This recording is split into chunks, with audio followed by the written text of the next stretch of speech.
오늘 본문 말씀 중심에서 오직 여호와로 말미암아라는 제목으로 증거하겠습니다. 한번 따라합시다. 이거 오직 여호와로 말미암아. 예. 미국에서 세계적으로 성공했다고 하는 사람들을 이렇게 조사를 해보니까 공통점이 하나 있었는데, 공부를 많이 한 것도 아니고 뭐 세계적으로 이름 있는 어떤 아이비리그와 같은 그런 좋은 대학을 나온 사람들이 아니라 이상하게도 학교 기숙사를 갖고 있는 보딩스쿨이라 그러죠.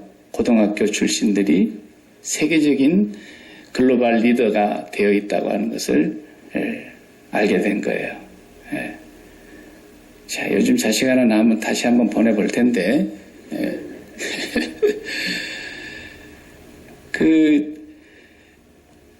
부시 가문의 아들, 아버지 다 대통령 됐는데, 그 양반들도 보딩스쿨을 나오신 분들이고, 우리가 미국 사람들이 많이 사랑하는 존 F 케네디 대통령도 보딩스쿨 나오신 분이고, 또 세계적인 금융회사, 저는 돈에 대해서는 잘 모르지만 하여튼 헤럴드 스탠리, 세계적인 금융회사 중에 하나죠.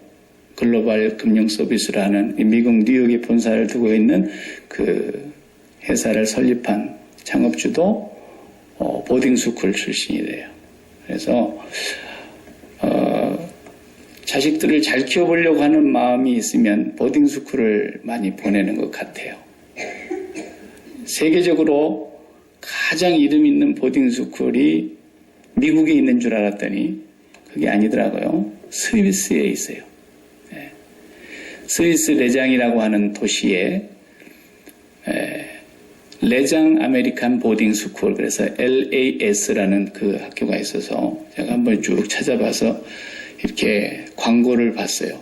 유튜브에도 광고가 나오고 자체적인 홈페이지 안에도 학교를 소개하고 있는데, 정말 대단한 학교더라고요. 그 학교는 만 8세부터서 이제 학교를 들어갈 수 있어요. 전체 학생이 350명 정도 되는데, 어디에서 그 입학생을 뽑느냐면 전 세계에서 뽑아요. 전 세계 50개국 정도의 나라에서 학생들이 천재, 수재들만 거기 와 있는 거예요. 금년에도 발표가 2016년 9월부터서 새 학기 시작하는데, 고등학생 11학년 학생 3명을 뽑는데요. 3명. 전 세계에서 3명 뽑는 거예요. 11학년 학생만. 그래서 이 학교 관계자들이 전 세계를 다니면서 자기 학교의 입학 과정을 소개하고 자기 학교의 모든 것을 안내하는데, 미국에도 왔다 갔겠죠. 근데 우리나라에도 왔다 갔더라고요. 대한민국에서 갔었던가 봐요. 금년 초에. 그래서 전 세계에서 3명을 뽑는데, 대한민국에서 몇 명 됐을까요? 1명 됐어요. 1명. 통탄에 있는 국제 고등학교, 고등학교 2학년짜리 신보라라는 여학생이 거의 그 시험과 인터뷰에서 거의 만점 가깝게 맞아가지고 그 학교 관계자들을 깜짝 놀랐다는 거예요. 거의 완벽에 가까웠다는 거예요. 수많은 경쟁자를 물리치고 전 세계에서 3명 뽑는데 대한민국에서 1명 나왔다니까요. 아이가 공부 잘하고 부모가 재정적인 능력이 있어서 뒷바라지 해줄 수 있는 부모라면 누구라도 한번 욕심 내볼 만한 그런 보딩스쿨인 것은 사실입니다. 그런 말씀을 서두에 드리면서 그걸 염두에 두고 한번 오늘 우리 본문을 가만히 보자고요.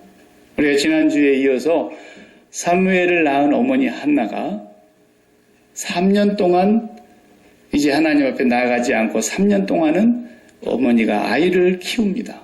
젖을 먹이면서 어머니 품에서 기도하면서 하나님의 말씀을 먹이면서 키우는 거예요.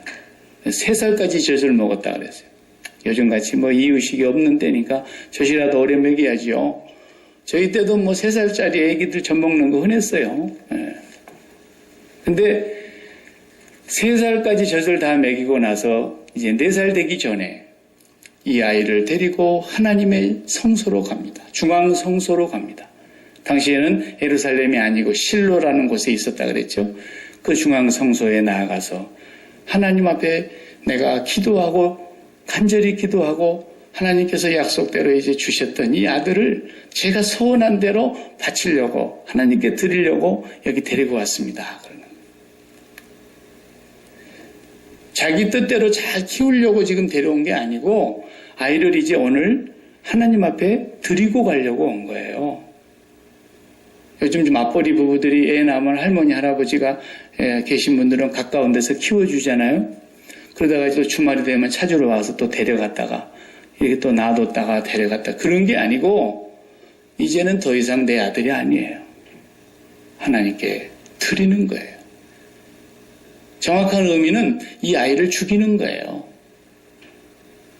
마치 모리아산에서 아브라함이 이삭을 정말 번제물로 드리려고 죽이려고 칼을 빼들고 꽂지만 못하게 했지 하나님이 그 마음에서는 이미 이삭을 죽인 거였잖아요.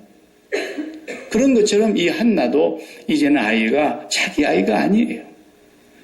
그렇게 바쳐버릴 각오를 하고 하나님 앞에 기도했던 거죠. 그래서 지난주 우리가 보았던 그 1장의 기도, 내가 아버지 앞에 내 심정을 통한 것뿐입니다. 그랬어요. 그 샤파크라는 통한다라는 말이 그냥 그릇에 물을 가득히 담았다가 갖다가 확 거꾸로 엎어서 쏟아 붓는다 그런 뜻인데 그 사무엘이 태어나기 전까지 아이 하나가 없는 이 한나의 마음에 마치 그 마음이 양동이 같아가지고 저도 아들 하나만 한이 맺히도록 아들이 거기 없는 자식이 담겨져 있었어요. 그런데 그 아들을 그냥 없는 자식인데 갖다 쏟아 부어버렸다는 게 하나님 앞에. 만약에 주신다면 하나님께 제가 토로 드리겠습니다. 그리고는 그 자식이라고 하는 것이 한이 맺혀 있는 그 양동이 같은 가득 고여 있는 마음의 자식을 그냥 싹 쏟아붓고 나니까 마음에 근심이 싹 빠져나갔어요. 얼굴에 근심이 더 이상 없었다 그랬고 그때부터 가서 잘 먹고 얼굴에는 근심이 없었고 여전히 행복했어요. 네. 이걸 제가 다른 말로 해서 하나님께 패스하는 것이라 그랬잖아요. 하나님 앞에 패스를 해버리고 나니까 그렇게 편하더라는 거예요. 이것은 지금에 와서는 우리가 예수 그리스도 이후에 믿는 사람이지만 저 구약시대의 사람들은 어떤 방법으로 하나님 앞에 나갑니까?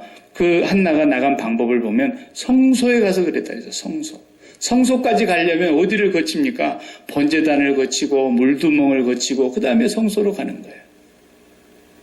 그러니까 이미 그건 뭘 말하는 겁니까? 우리식으로 말하면 예수 그리스도의 십자가를 거쳐서 나갔다는 거예요. 십자가에서 이미 자기를 부인하고 자기 죽음을 경험하고 그리고 모든 죄를 씻고 하나님 앞에 갔다는 뜻이거든요.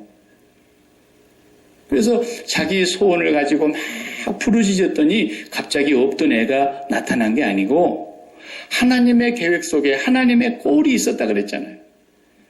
꼴을 넣으시는 하나님의 그 계획 속에 사무엘이 있었는데 그냥 주면 이걸 가슴에다 품고 쥐면 꺼질까 노면 날까 이 자식을 붙들고 분인 나의 자식들하고 경쟁하면서 싸우듯이 자식을 키우면서 이 자식을 가지고 한을 풀려고 했을 거 아니에요.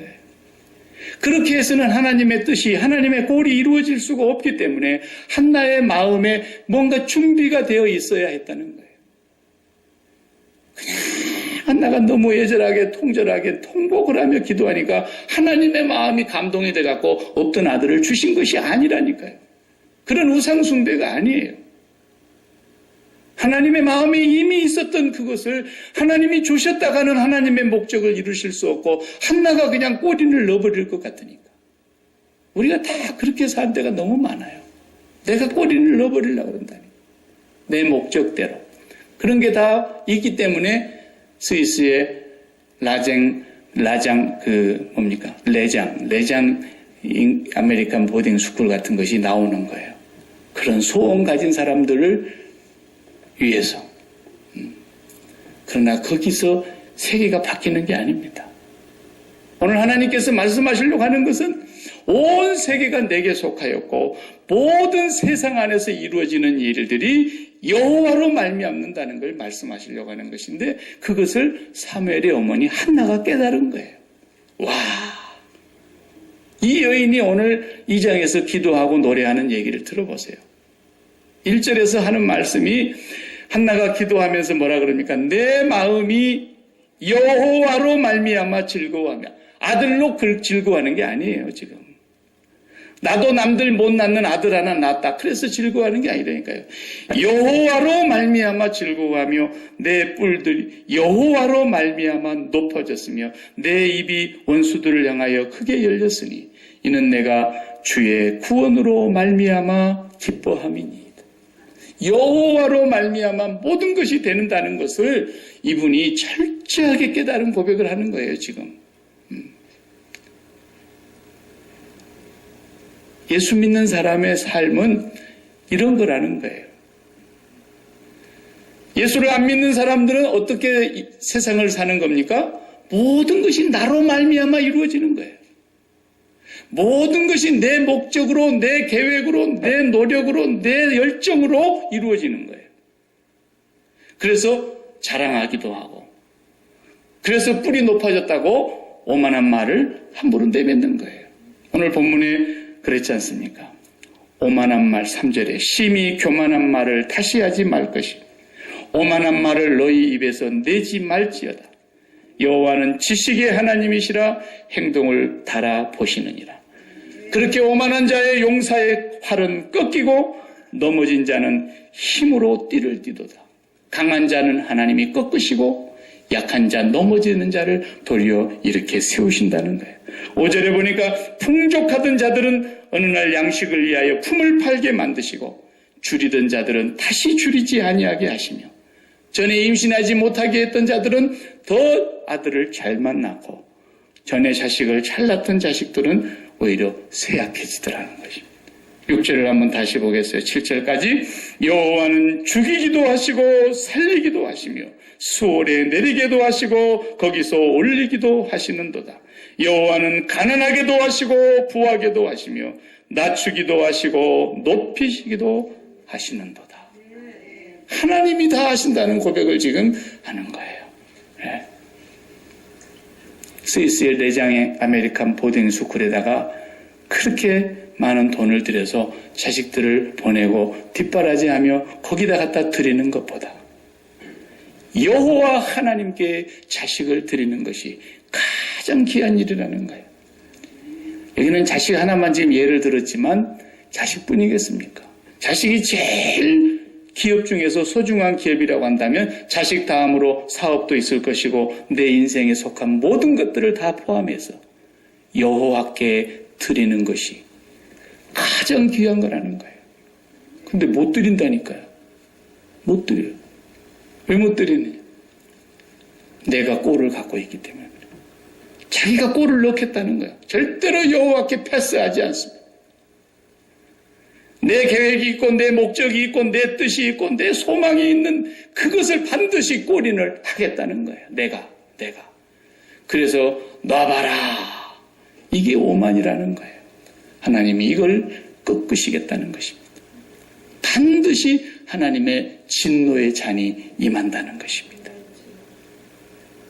하나님만이 우리가 영원히 우리의 인생을 송두리째 맡겨도 안전한 먹을 것과 입을 것과 쓸 것과 내 인생 사는 목숨 붙어 있는 날 동안 아무 걱정 없이 살 수 있는 모든 방법과 모든 계획이 하나님 손에 여호와로 말미암아 내려온다. 이걸 믿는 사람이 예수 믿는 사람인 줄로 믿습니다. 네. 저는 어렸을 적에 그 동네에서 뭐 먹을 게 없으니까 엿장수가 오는 날이 제일 좋더라고요. 네. 우리 아버지 신발 이렇게 검사해봐가지고 구멍 안 났어도 꼭 구멍 나겠다 싶으면 엄지발가락 있는데 콕 찔러가지고 그 엿장수한테 흰 고무신 한 짝 갖다 주면 엿 많이 주거든요. 네. 뭐 냄비 구멍 난 거 뭐 다양한 사이다병 같은 것도 받고요. 근데 제가요, 그 어렸을 적에 지금도 안 잊어버려요. 다 오던 그 엿장수 아저씨예요. 사이다병을 하나 가지고 가면요, 엿을 한 1cm 두께로 탁탁탁탁 떼잖아요. 그래가지고 밀가루 싹 한번 다시 묻혀가지고 그냥 신문지 종이 같은 데 딱 쌓아서 준단 말이죠. 그러면 또 더 먹고 싶은 애는 사이다병 2개 가져와요. 2개 갖고 왔으면 이제 2cm 두께로 해줘야 되는데 아니에요. 똑같이 1cm로 탁탁탁탁탁 돼요. 아저씨 나는 2개 갖고 왔어요. 그러면요, 자식아 엿장수맘이야 임마. 엿장수맘이라는 거예요. 엿장수맘. 네. 왜 그러는가 봤더니 그 태도를 보는 거예요. 엿장수 아저씨가. 갔다가 흰 고무신을 탁 던지고 리아카에다가 탁 던지고 그러면요, 조금 주더라고. 근데도 두 손으로 공손히 이렇게 병 깨질까 봐서 살며시 갖다 놓고 아저씨 그러면은 그냥 1.5cm씩 떼주는 거예요. 네. 그게 엿장수맘이라는 거예요. 엿장수맘이라는 거예요. 이 지구의 엿장수는 한 분뿐입니다. 우리 아버지가 엿장수예요. 나는 그걸 믿습니다. 지구 안에서 우리가 갖고 싶은 엿이 많이 있어요. 건강이라는 엿, 뭐 자식 잘 때는 엿, 뭐 사업 성공하는 엿이 한두 개입니까? 그러나 이 엿을 누가 주시느냐? 지구 밖에 계시는 엿장수 되시는 우리 아버지가 주신다 이거예요. 그분한테 잘 보여보세요. 예, 그분이 엿대는 것이 달라. 나도 이 말씀 가만히 묵상하면서 말씀을 이렇게 읽고 또 묵상하면서 보니까요, 제 인생도 그렇더라고요. 예. 여러분은 뭐 제 인생을 어떻게 볼는지 모르지만 뭐 약기마에 있는 인생이 별거 있겠냐 이렇게 보겠지만은 저는 제 인생이 그동안에 정말로 우리 하나님께서 한 번도 걱정하게 안 하시고 엿을 먹이시는데요, 너무너무 잘 먹었어요 지금까지.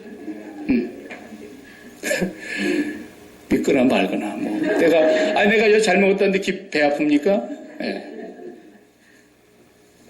우리 아버지 어머니는 초등학교도 못 가보신 일자무시한 부모예요. 네. 그런 나는 우리 아버지 어머니 한 번도 부끄러워 본 적은 없어요. 네.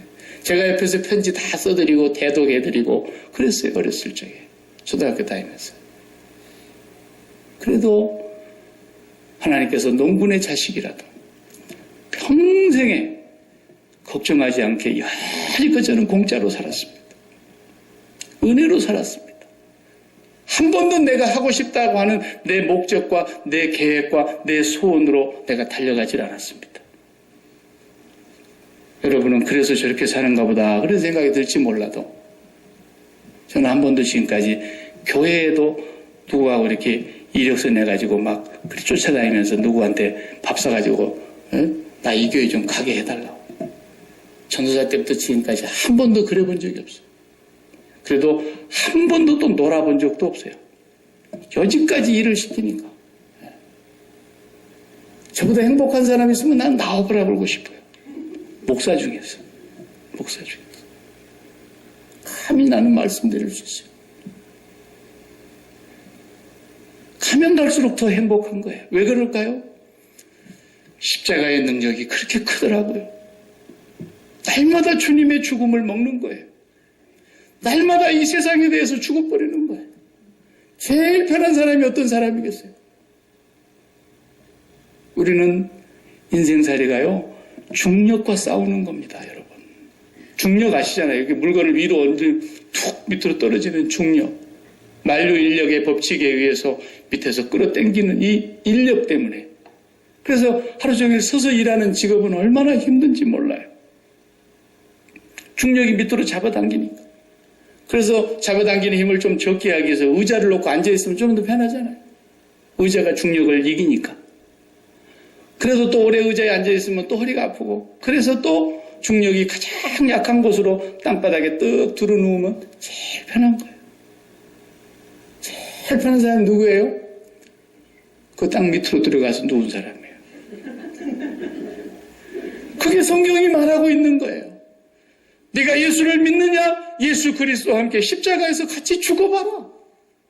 네가 세상에 대해서 죽어봐라. 네 목적, 네 계획, 네 꼴을 가지고 있지 말고 네게 준 모든 것을 다 여호와께 패스해봐라. 네가 얼마나 인생이 편한지 모른다. 그렇게 살아라는 겁니다. 스포츠에서 보면 우리 그 역도 선수들 있잖아요. 3초에 끝나, 3초. 그렇게 1년 동안 피지땀을 흘리면서 하루에 수몇 시간씩 땀을 흘리고 노력하고 죽을 힘을 다해서 힘쓰고 해가지고 올림픽 경기 나가면요. 딱 3초. 들고 있는 거 보셨죠, 여러분? 자기 몸무게보다도 2배 이상씩 되는 걸 막 눈이 튀어나와. 눈에가 펄고 막 핏줄이 쏘고요. 떨다가 삐 부자 올리면 탁 부딪히는 거예요. 3초입니다, 3초. 그 중력을 이기려고 그러니까 중력은 무게와 비례하지 않습니까? 여러분의 인생이 힘들다는 뜻은 무슨 말이냐? 내 인생의 이 엄청난 무게를, 지구의 땅덩어리만큼 무거운 인생의 무게를 내가 해결하려고 들어 올린다고 하는 뜻이라는 거예요, 지금. 그렇게 무게가 무거운 걸 들어 올리려고 그러니 눈에 핏기가 서죠. 죽을 힘이죠. 마음이 새카맣게 타고 심장이 타오르죠. 목이 마르죠. 그런데 우리 예수 믿는 사람들은 그 중력을 이기는 사람들이에요.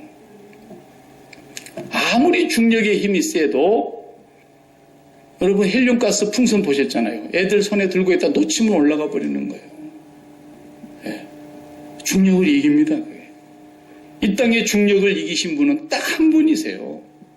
죽으셨다 부활하신 예수님 뿐이에요. 그래서 모든 사람들이 예수를 믿는다는 말은 무슨 말이냐면 중력의 영향력이 아무리 세도 무중력 상태에서 사는 사람과 같아요. 예수 믿는다는 거.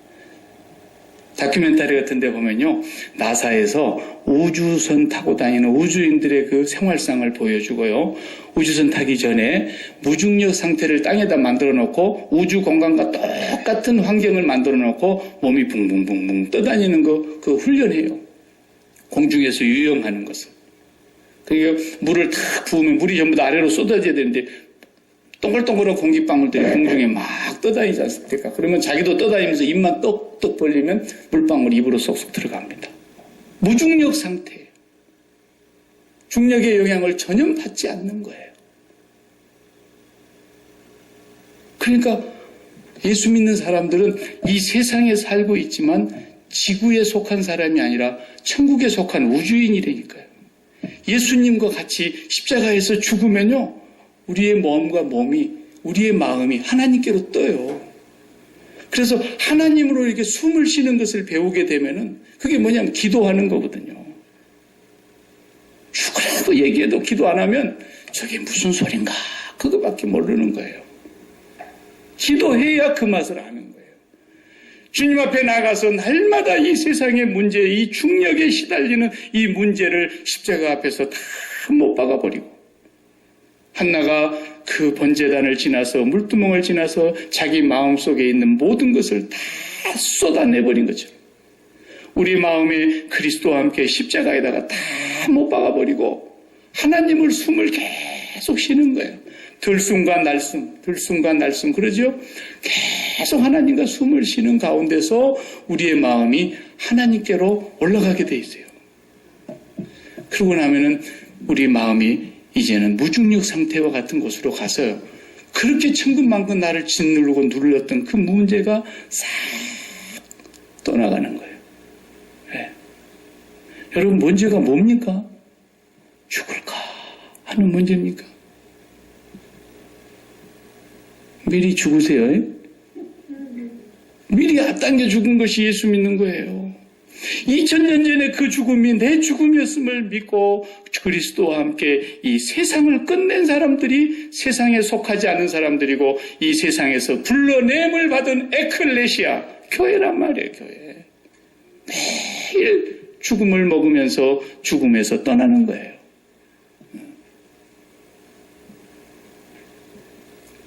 그러면 뭐 예수 믿는 사람은 아무것도 하지 말란 얘기냐? 그걸 꼭 질문하는 사람들이 두 사람씩 있어요. 그 왜 그러냐? 그 질문하는 이유가 뭐예요? 자기가 안 해봐서 모르는 거예요. 기도한 사람만 그런 질문을 안 해요. 그리스도와 함께 날마다 죽음을 먹고 그리스도 안으로 들어가면 들어갈수록 하나님께서 그 사람에게 하나님의 방법론까지, 하나님의 계획까지 다 이루어 주시기 때문에 이 세상이 만들어낸 방법론을 따라갈 필요가 없는 거예요. 골로새서 2장 15절에 사도 바울이 분명히 그랬어요. 그리스도의 사람들은 세상의 초등학문에 매이지 않아야 된다. 헛된 철학과 속임수에 빠지지 말라. 그리스도의 사람들은 헛된 속임수라고 했어요. 세상의 초등학문이라는 거예요. 초등학문. 그게 무슨 말이냐면 이 세상에 가르치는 모든 학문은 어떤 강의든지 그것이 세상의 초등학문이라고 사도 바울은 하나로 쌓아서 말했던 거예요. 초등학문이라니까요. 고등학문은 그럼 뭐냐? 하나님의 말씀입니다. 하나님의 말씀이 모든 것을 다 지배하는 거예요. 모든 것은 하나님의 말씀 아래에 있는 거예요. 그리고 하나님께서 말씀하셨어요. 제가 잘못 얘기했군요. 골로새서 2장 20절에 너희가 세상의 초등학문에서 그리스도와 함께 죽었거든 어찌하여 세상에 사는 것과 같이 규례에 순종하느냐 그랬어요. 세상의 초등학문에 대해서 그리스도와 함께 죽었다는 말은 이 세상에서 만들어내는 방법론은 우리 그리스도인들에게는 사실 아무 필요가 없다는 뜻이에요. 어떻게 재테크를 해서 성공할 거냐, 어떻게 자식을 공부시켜서 출세시킬 거냐, 이런 세상이 만들어내는 모든 초등학문은 그리스도에게는 절대 필요치 않다는 거예요. 나는 그 사실을 절대로 믿습니다. 그럼 어떻게 되느냐? 오직 여호와로 말미암아 된다라는 거예요. 저는 공든 탑이 무너지려라는 말도 믿지 않습니다. 그게 아무리 훌륭한 속담 같아도 천만의 말씀입니다. 요즘 젊은 애들이 얘야 젊은 날의 고생은 늙어서 참 좋단다. 그러니까 아빠 그런 말씀은 옛날 얘기예요. 젊어서 너무 고생하면 늙어서 신경통하고요. 말로 할 수 없어요. 그러고 한번 웃었어요. 근데요 속담이 다 맞는 것 같아도 속담 성경이 아니에요. 나는 아니 땐 굴뚝에 연기 나는 걸 봤어요. 그런데 아니 땐 굴뚝에 연기 나랴 그 말이 무척 많은 사람을 죽이는 거예요. 나는 이렇게 인생을 짧게 살았는데도 정말 아니 땐 굴뚝에 연기 나는 걸 봤습니다. 그리고 공든 탑이 무너지는 것도 봤습니다. 전능하신 여호와께서 10초만 흔들면 수천 년 쌓아놓은 모든 고적과 모든 명승지와 모든 문화유적과 모든 높은 빌딩이 다 무너지는 거예요. 하나님이 높이시기도 하고 낮추시기도 하고 하나님이 살리시기도 하고 죽이기도 하시고 하나님이 부하게 하시고 하나님이 가난하게 하시는 거예요. 모든 것이 여호와로 말미암는다라는 거예요. 아벤이 까불지 말라라는 거예요. 오바마 너 까불지 말라라는 거예요. 박근혜 너 까불지 말라라는 거예요. 이번에 선거로도 봤지 않습니까? 우리 인생은 여호와로 말미암아. 시편 75편을 한번 우리 같이 읽어보시겠습니까? 오늘 제가 예배 시작하면서 같이 읽었던 말씀인데 시편 75편을 여러분 한번 이 시간 펴보시기 바랍니다. 다 읽을 수는 없고 5절 6절만 한번 보십시오. 시편 75편 5절 6절 다 같이 읽어보십시오. 시작. 너의 뿔을 높이 들지 말며 교만한 목으로 말하지 말지어다. 높이는 일이 동쪽에서나 서쪽에서 말미암지 아니하며 남쪽에서도 말미암지 아니하고 오직 재판장이신 하나님이 이를 낮추시고 저를 높이시느니라. 아멘. 오직 여호와로 말미암아라는 것입니다. 교만해도 하나님이 한 번 흔들면 끝나는 것입니다. 여러분, 성경에서는 뭘 말하려고 하는 것입니까? 성경의 모든 하나님의 오른손으로 쓰임받은 사람들을 다 보십시오. 내장 아메리칸 보딩스쿨 같은 곳에 보내가지고 인물이 나왔습니까? 성경의 역사는 그렇지 않습니다. 문법이 앞뒤가 안 맞아서 설교를 하는데도 무슨 소린지를 잘 못 알아듣겠어서 목사님 다음 주에는 무디를 제발 설교시키지 마세요. 그런 무디를 통해서 하나님은 인류 역사에 지금도 무디만한 사람이 안 나왔습니다. 요셉을 보십시오. 내장 하이 그런 아메리칸 보딩스쿨 같은 그런 데에 1000명의 수재들이 모여가지고 공부했다 거기 봅시다. 애굽의 궁중학교에서. 그러면 총리가 누가 될 수 있을까요? 999명이 떨어지고 1명이 총리가 돼야 되는 건데 하나님은 감옥에 있는 요셉을 총리로 세우셨습니다. 그분이 높이시면 높아지는 것입니다. 아무리 높으려고 해도 그분이 한번 꺾으시면 다시 설 자가 없습니다. 모세를 보십시오. 자기가 40세에 궁중학교를 나왔다고 거기에서 뭔가 해볼 수 있을 거라고 생각하고 자기의 꼴을 자기가 넣어보려고 했지만 하나님은 80세에 아무 힘도 없고 쓸모없는 그런 노인에게 지팡이 하나 들려주고 그 지팡이가 들면 그 지팡이가 멈추면 하나님이 그대로 역사하시는 것입니다. 하나님의 말씀대로 고! 스탑. 고! 스탑. 지팡이 하나가 250만을 끌고 나온 것입니다. 세계 제국이었던 아시리아가 전체 구라파의 지역을 다 지배할 때에 가장 작은 나라 유대 땅, 유다 한 지파 히스기야 왕이 다스리고 있을 때 고기 하나를 못 먹었습니다. 몇 달을 성을 에워싸고 죽이겠다고 엄포를 놓고 사신을 보내서 항복해라고 요구를 하는데도 히스기야는 그 편지를 들고 여호와의 전에 갖다 놓고 하나님 앞에 기도했습니다. 그리고 그날 저녁에 푹 자고 일어났더니 다음날 아침에 가보니까 18만 5천 명의 아시리아 군대가 다 송장이 되어 있으라고 그랬습니다. 혼자 살아가지고 간신히 도망간 사내립은 자기 궁궐에 들어갈 때 자기 몸에서 난 자들이 왕을 죽였다 그랬어요. 하나님이 높이시면 높아지는 겁니다. 하나님 우리를 10m 높이시겠다 하면 10m가 하나님의 뜻입니다. 하나님 우리를 100m 높이시겠다 하면 100m 올라가는 것입니다. 하나님 우리를 다시 낮추시겠다 하면 낮추시는 겁니다. 그러나 거기는 중력 상태가 아니라 무중력 상태이기 때문에 높아지고 낮아짐이 없는 것입니다. 다만 하나님의 뜻만 있을 것입니다. 하나님의 뜻에 의해서 진행되는 것입니다. 하나님이 우리를 존귀하게 사용하실 수도 있습니다. 오늘 한나가 그렇게 기도하지 않습니까? 거름 무더기 같은 곳에 있는 나를 존귀한 자리에 높이사 귀인들과 함께 귀족들과 앉히셨도다 그랬어요. 하나님 그렇게 하실 수 있죠. 하나님은 또한 존귀한 자를 오만한 말을 내뱉는 자를 교만한 자를 하나님이 한 방에 꺾으시는 것입니다. 시편 75편에도 그 얘기하고 있습니다. 하나님의 술잔이 부글부글 끓는 도다 그랬어요. 여러분 그 술 옛날에 담그는 거 보면 막 보글보글 끓잖아요. 그게. 네, 포도주도 담가놨다가 뚜껑이 그냥 뻥 터져서 보글보글 끓다 보면 깨져버리잖아요. 새 가죽 부대가 그래서 터져버린다 그랬잖아요. 그런 것처럼 감히 하나님 앞에서 오만한 말을 내지 말고 하나님 앞에 교만하지 말라는 거예요. 왜? 하나님이 제일 싫어하는 게 그거예요. 하나님은 부글부글 끓는 술잔처럼 진노의 잔을 예비하고 계신다는 것입니다. 우리가 사는 길은 오직 하나인 것입니다. 하나님께 패스하는 겁니다. 뭐든지 패스하시라고요. 뭐든지. 여러분의 것이 아무것도 없습니다. 여러분에게 속한 것이 하나도 없습니다. 자식들에게도 여러 말 할 필요가 없습니다. 하나님 앞에서 교만하지 말지어다. 네가 아무리 잘났다고 해도 하나님이 너를 한순간에 꺾이실 수가 있다.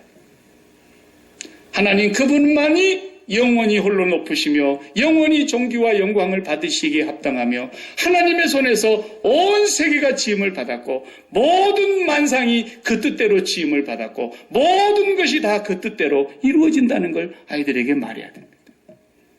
하나님이 너를 높이시면 네가 높아질 것이다. 네가 잘나서 하나님이 높이시는 것이 아니다. 여러분 그 하나님을 믿으십니까? 그 하나님 앞에 여러분의 인생 전부를 다 다 쏟아놓으시고 여러분의 자녀들도 다 갖다 던지세요.